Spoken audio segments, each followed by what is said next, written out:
au lendemain du début de l'intervention Serval. Il n'y a qu'une seule route qui conduit vers le nord. Il aurait été facile, avec les moyens aériens dont dispose la France, de les intercepter. Donc, il semble bien qu'il y a eu une dimension politique très forte dans cette intervention qui a été plus importante que la dimension militaire. Dans cette guerre de l'ombre, quel intérêt la France aurait-elle eu à ménager les forces qu'elle était censée combattre? Les Français, à travers la firme Areva, exploitent les mines d'Arlit, qui sont à 300 km de la frontière malienne, en face du nord du Mali. Donc ça a été invoqué comme une des causes de l'intervention française parce que c'est une région sensible. Et en même temps, au sud d'Arlit, il y a d'énormes gisements inexploités d'uranium. Et du point de vue de la France, il y a la volonté de garder la main sur les ressources d'uranium qu'elle n'exploite pas pour le moment ou dont elle retarde l'exploitation, mais pour empêcher d'autres d'avoir accès à ces ressources.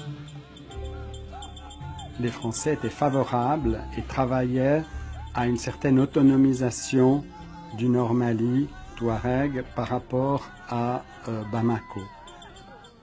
Pour forcer le Sud à accepter, à être plus docile au diktat de la France et dire au Nord, c'est grâce à nous que vous avez cette autonomie, donc on travaille la main dans la main. Donc c'est trouver dans ces deux partenaires des avantages.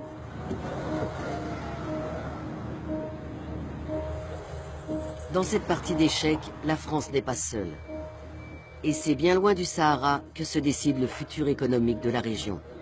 Des représentants des groupes pétroliers, des experts du capital risque et des responsables africains en charge de l'énergie se retrouvent à Londres, capitale financière de l'Europe, pour discuter de contrats et rêver de gros profits. Bonjour mesdames et messieurs et bienvenue à ce 11e forum de l'Afrique indépendante.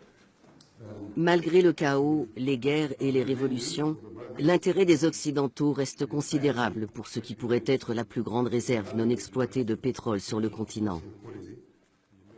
L'Eldorado du Sahel, le bassin de Taoudéni, qui s'étend de la Mauritanie à l'Algérie, couvrant le Nord Mali.